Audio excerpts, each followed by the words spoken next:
The time when we'll agree as the most convenient period for us to sit as a joint committee of Parliament. So I don't know where the hullabaloo is coming from, because this is a necessary step. It is a fundamental step that whenever a bill is introduced in Parliament, in other chambers, it must be taken to the committee for consideration, and then the committee will make a report to Parliament, the plenary of Parliament. And you know, the committee has to have deliberations on questions that are brought out through public participation. And I want Kenyans really to take the question of public participation as a fundamental pillar in our constitution. You cannot deal with any business in the House that requires a resolution unless it's a technical issue or a procedural issue. If it is a bill or a substantive motion, you have to go through the committee. And also you must have public participation. That is a fundamental pillar in our constitution. Now, after that public participation and the committee, the thing will come back to Parliament for the second reading and third reading, and eventually we'll have a vote on it. You've spoken about the second and the third reading, but here comes the question where the belief is we should not touch that document because it does not belong to Parliament.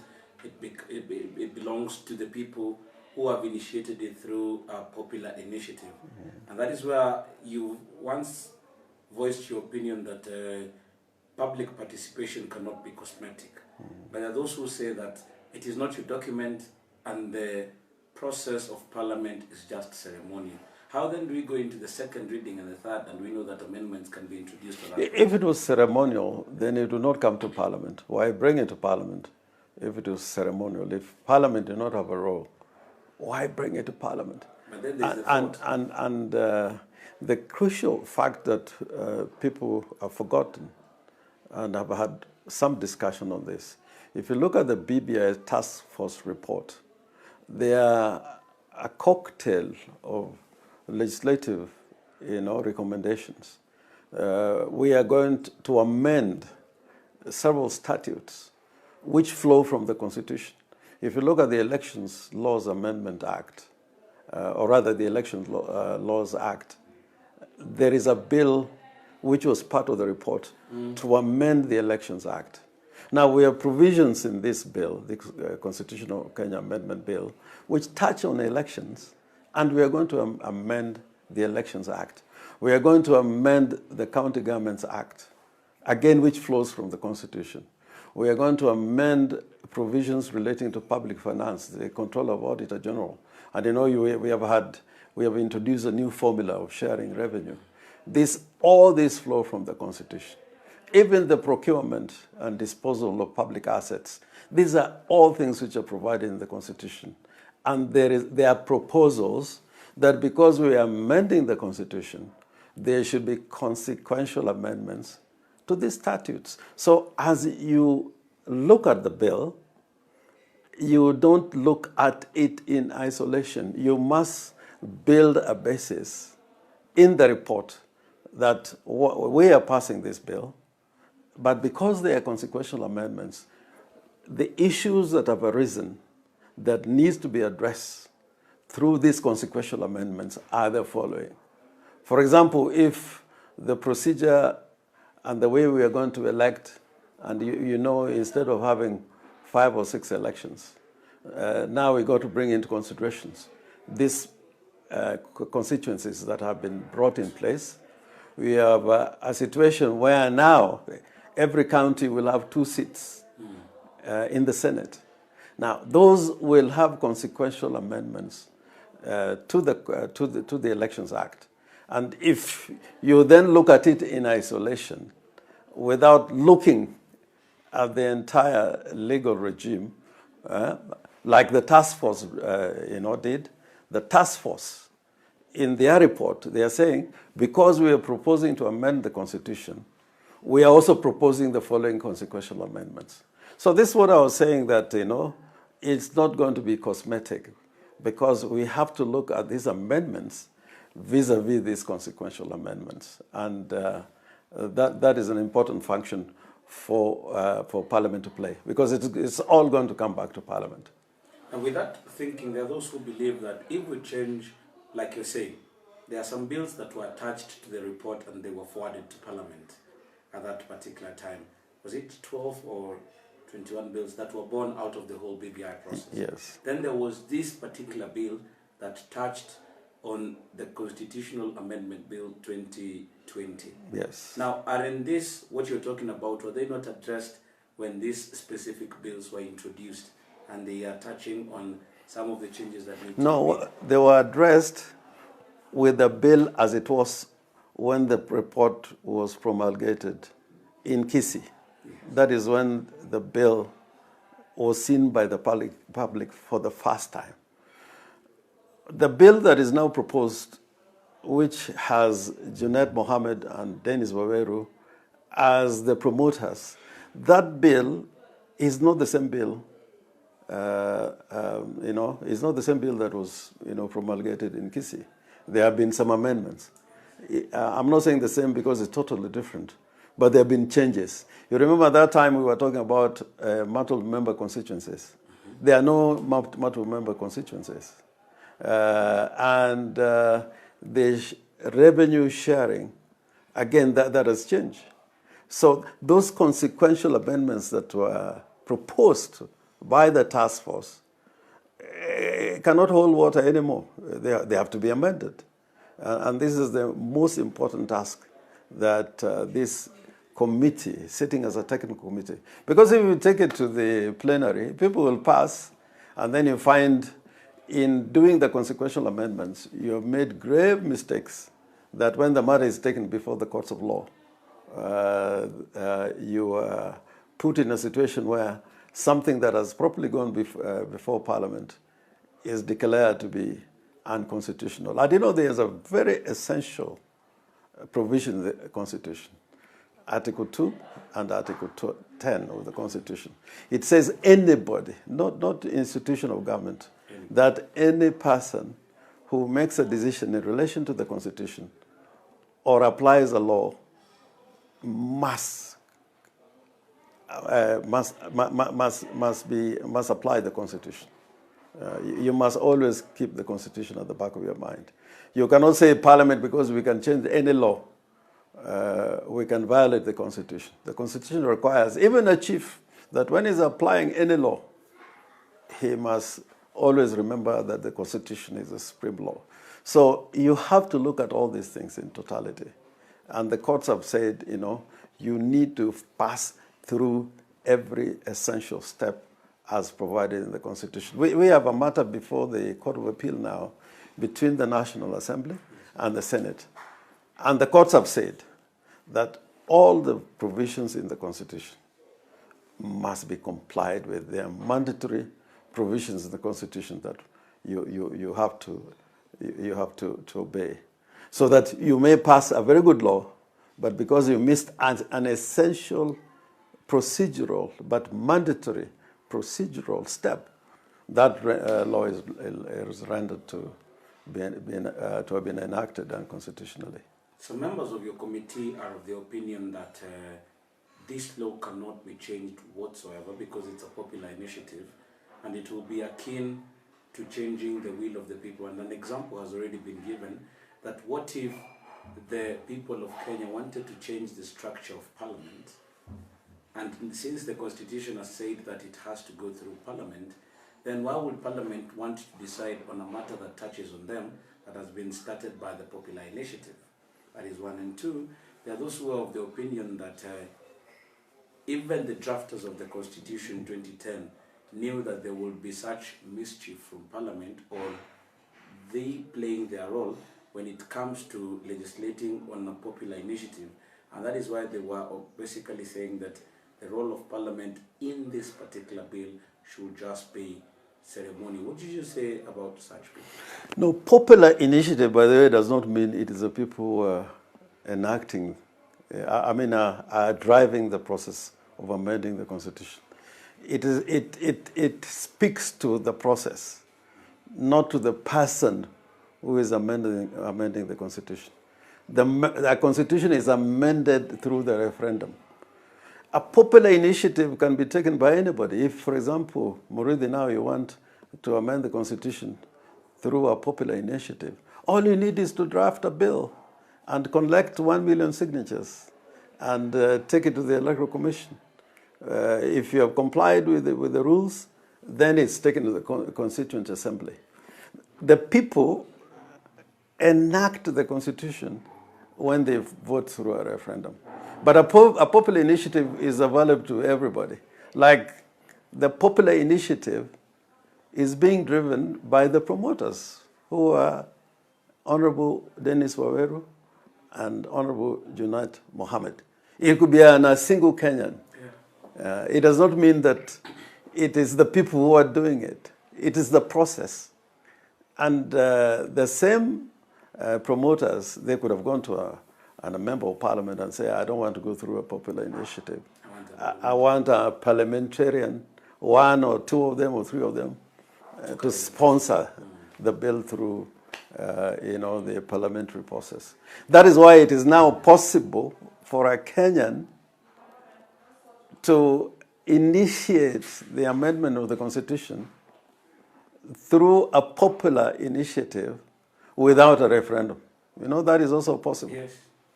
Or he can do it through a parliamentary process. But now the question is, how are you able to change what has already gone through the 24 county assemblies and passed and owned by the people, and then it comes to you? Does that not mean that we have to start the whole process afresh? What I can say about that, and I think I've addressed this question two years ago. I'm the one who has constantly said that you cannot have a multiple question referendum under our constitutional arrangement through a popular initiative that goes to a referendum. That, according to me, other people have got different, appreciation of what the law is.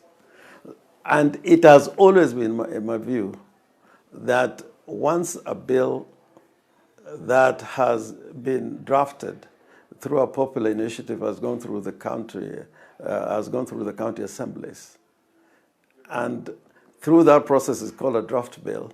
But when it is introduced in Parliament, it's called a bill. To that extent, Parliament cannot change it. It cannot change it. But what I'm saying, what Parliament says or does, or how Parliament votes, can have an impact on how the people decide. It's just like the county assemblies, if, for example, we just had 24 county assemblies voting for the bill, everybody would have said, this is a 50-50 chance. But because nearly 44 county assemblies said yes, you can see that now the picture it has, that opposition will not be as big as we originally thought. So that if Parliament were to vote where, let's say in the Senate, where we are 67, 40 members voted for and 37 voted against. Now, that may have an impact on how the people are going to vote. And to that extent, I was saying, therefore, considering the other things that I've said about the report and public participation, that may have an impact on how people vote during the referendum.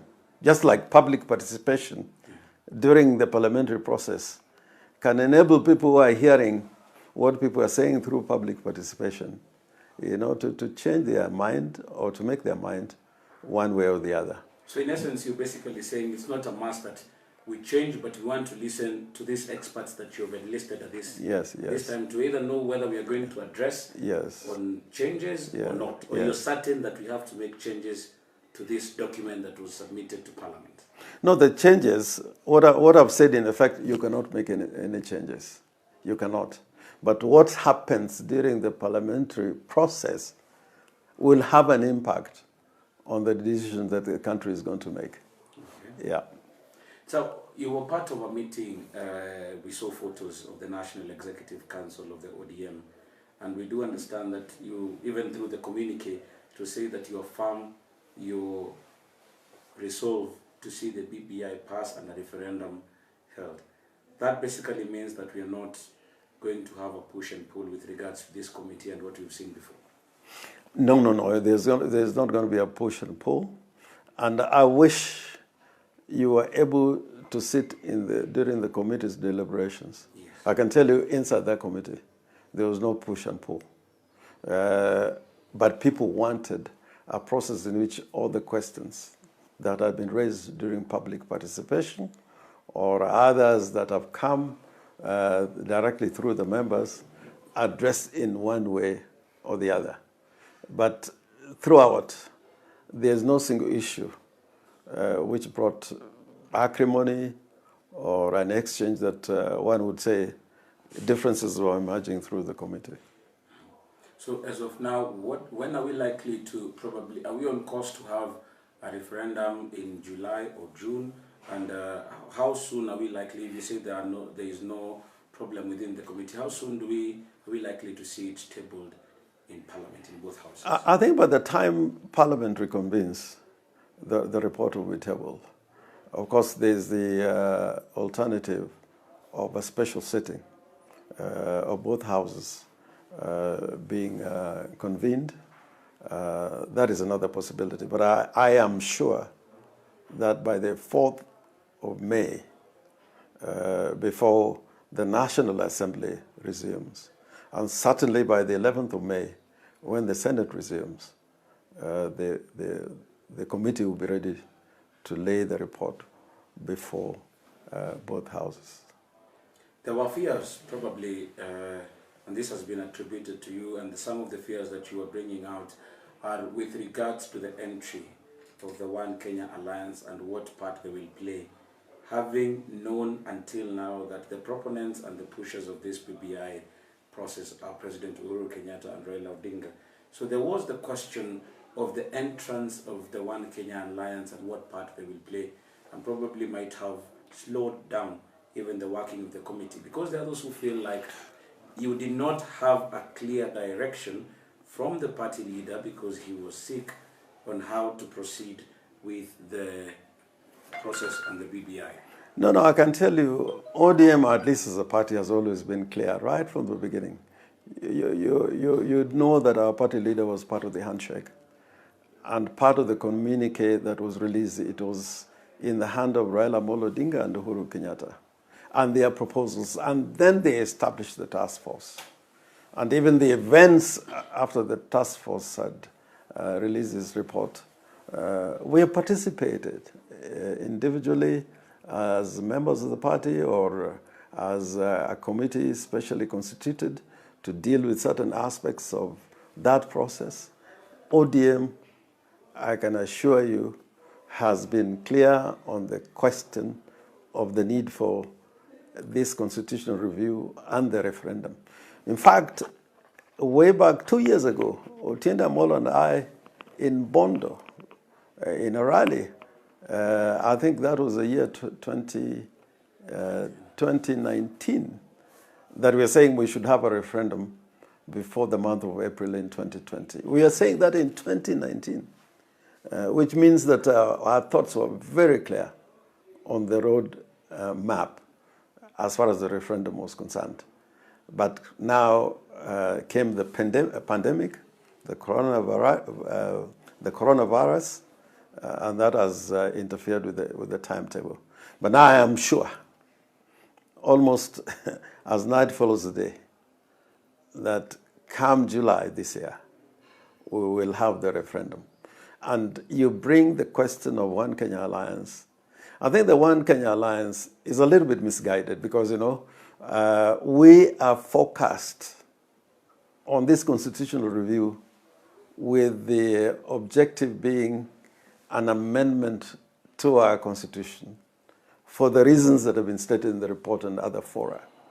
The One Kenya Alliance, willy-nilly, if you look at what they're doing, is focused on 2022. And we're saying if you mix these two things, you cannot properly achieve, the referendum, which is time-bound as far as we're concerned.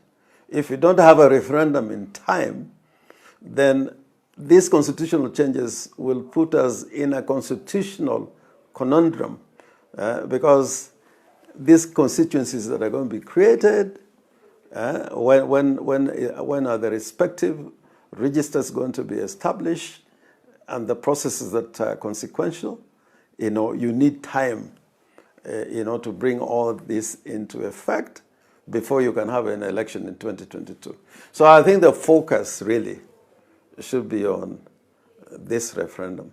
And thereafter, we'll have as many candidates as, as there are candidates. Going back into that question about 2022, and we know that the passage of the BBI will create new positions. And you're saying that the One Kenya Alliance is more focused about 2022. Now, the point of conflict that has been projected is the fact that ODM as a party has not been very happy with how this One Kenya Alliance is being treated with regards to a promise when the expanded executive comes, some positions are going to be given to them, yet you are the drivers with President Uhuru Kenyatta of this process. We've not been worried about that at all, let me tell you. In fact, I've been worried on other issues that have nothing to do with the One Kenya Alliance. Politicians will also always play politics. Where those politics get them is another question. But we've never been worried about that. And they're free to do what they want to do. But this creation of positions, again, if people look at it as, positions which are created to balkanize the country for power sharing, not for purposes for which it was meant, including issues to do with gender, if they were very, very, careful about what they say about gender, probably amongst the four we would see a lady there, so that this vision is clear. But it is an agenda that is not based on any ideology. It's not based on any constitutional objectives. It's all about power, which is going to come in 2022, willy-nilly. So I don't see where the worry should be.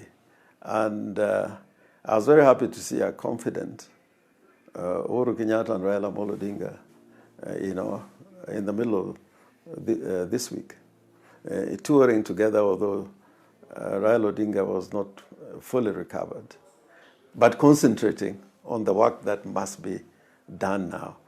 Do you hear any one of these characters talk about the Big Four agenda? Do you hear them talk about, even in terms of this virus, what needs to be done? What is their contribution? What are they suggesting to Uhuru Kenyatta to resolve this pandemic? Do you hear them talk about the economy? Sometimes I hear them talking about debt. But who doesn't talk about debt?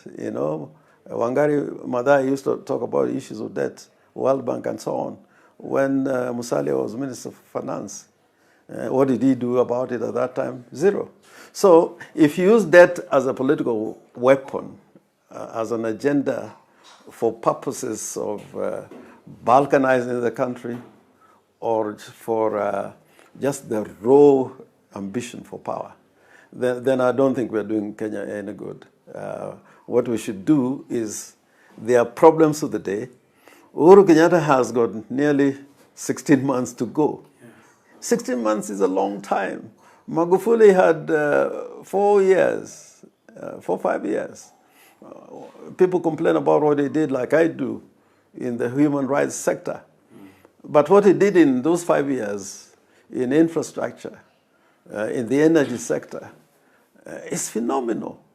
And therefore, I really believe that there's a lot that Uhuru Kenyatta can do and his government can do, which we are not part of in this 1.5 years. But the wrong agenda is the one which has consumed ambitious politicians who want us to talk about 2022. We should arrange ourselves into tribal alliances, and focus our minds to that particular year, which I think would be a great disservice to the country.